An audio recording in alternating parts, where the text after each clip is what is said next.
Le film commence à l'intérieur de la conscience de quelqu'un qui semble traverser une crise existentielle. La personne sait qu'elle possède divers aspects dans sa personnalité qui donnent naissance à des pensées très différentes les unes des autres. Il se demande comment il peut unifier ses pensées, comment il peut combiner ses différentes personnalités en un seul être. Il est évident que le narrateur souffre d'un trouble de la personnalité multiple et a du mal à comprendre qui il est. De manière assez intéressante, l'homme pense également que tout mal rencontré par le monde est la façon dont la nature s'équilibre. De même, lorsqu'il y a un conflit en lui, c'est une occasion d'équilibrer ses multiples personnalités, ses pensées et de guérir sa paix mentale.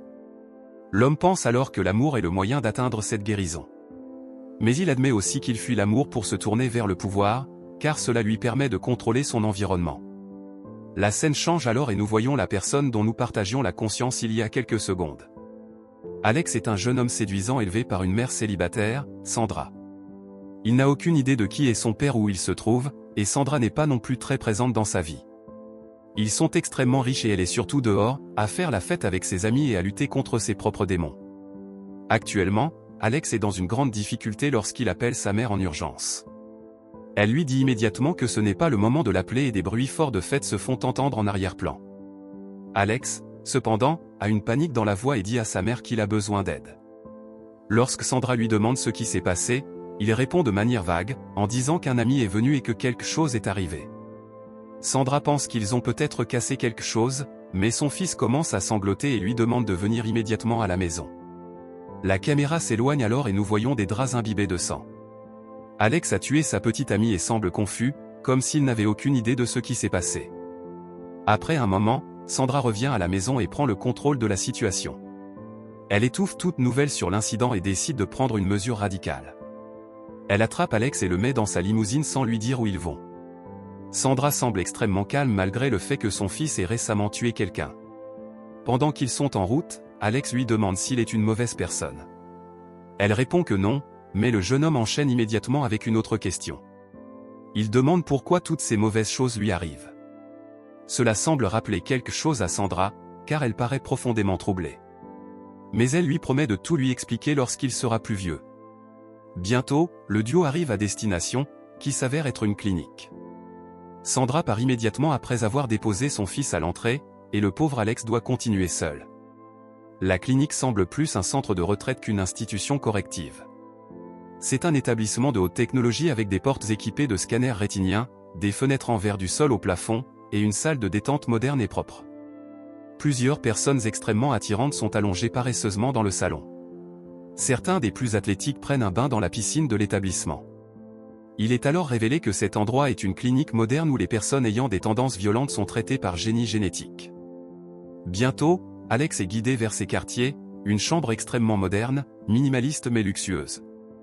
Il y a un interphone à travers lequel une voix asiatique lui souhaite la bienvenue. Il y a aussi d'énormes fenêtres qui s'ouvrent sur des vues imprenables sur une forêt dense. Alex semble adorer l'endroit et va immédiatement près de la fenêtre pour observer la vue. Là, il remarque une étrange pièce, pas loin de la sienne. Il demande à quoi sert cette pièce et la voix de l'interphone lui répond que c'est la salle de sélection. Une fois qu'Alex choisira de poursuivre son traitement, il aura plusieurs options dans cette pièce.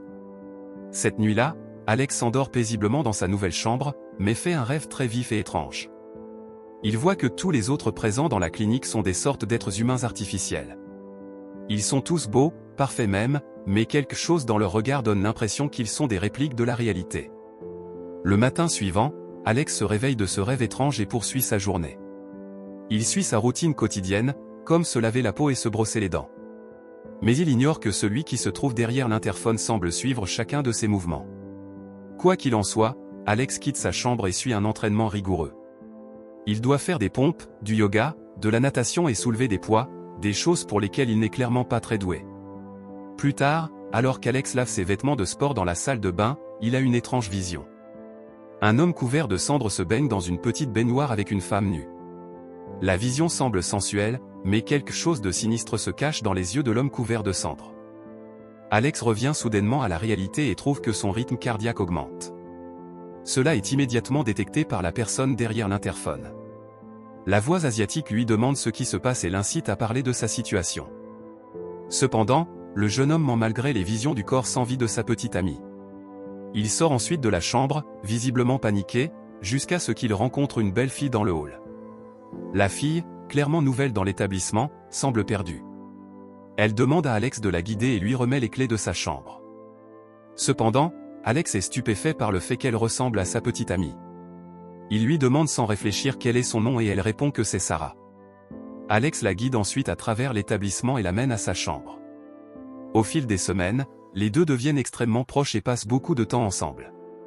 Sarah dit qu'elle est ici pour un voyage similaire à celui d'Alex et l'encourage à choisir un chemin de traitement. D'un autre côté, il continue de faire ses rêves bizarres dans lesquels il retourne au jour où il a tué sa petite amie. Nous avons un bref aperçu de ce jour-là, les deux jeunes faisaient l'amour passionnément. Puis, quelque chose de bizarre s'est produit et Alex a perdu le contrôle de lui-même. Lorsqu'il est revenu à ses sens, sa petite amie était allongée dans une mare de sang.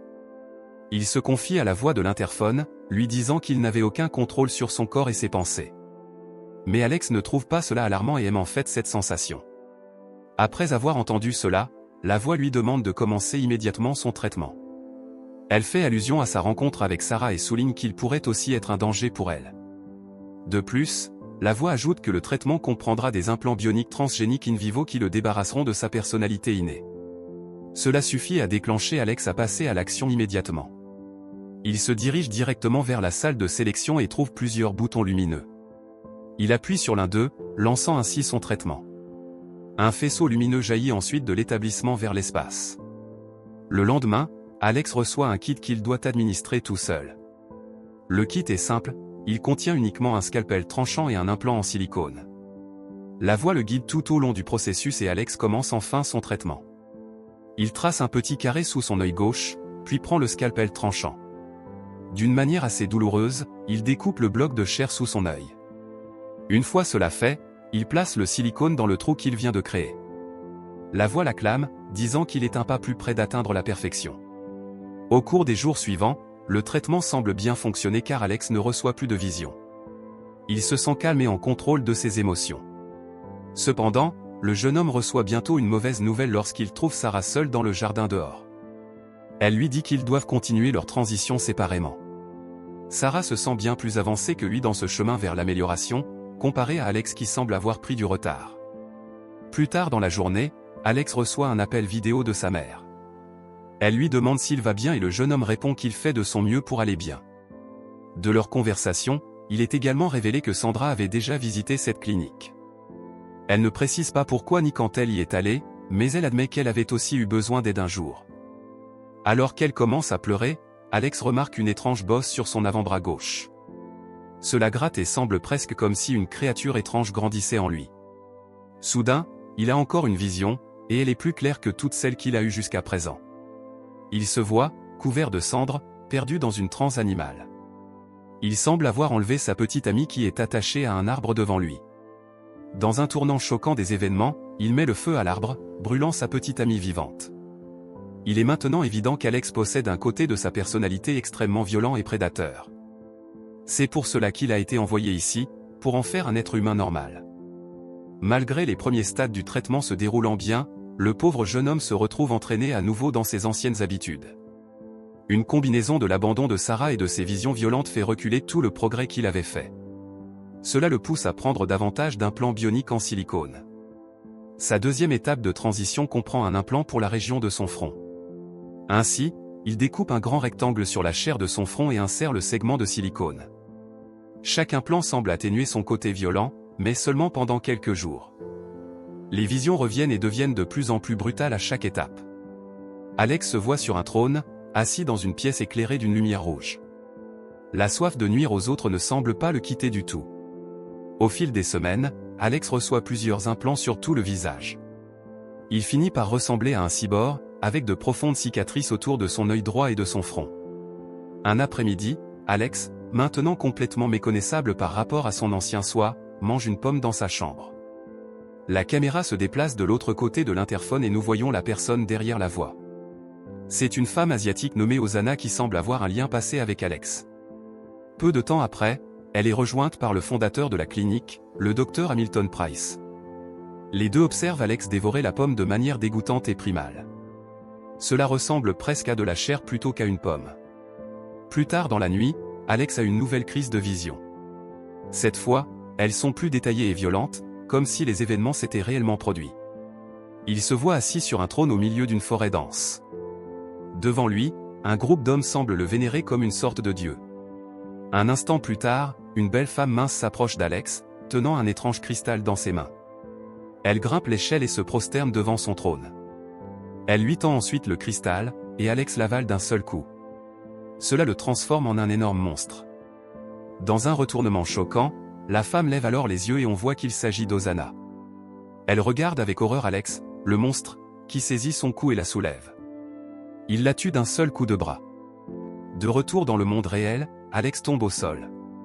Il est en profonde douleur et incapable de séparer le monde fictif du réel. Hosanna et le Dr Price observent alors ses convulsions, suppliant pour avoir plus d'implants en silicone.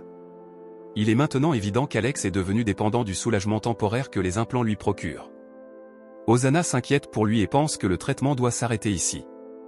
Mais le Dr Price, homme intense, refuse de le faire.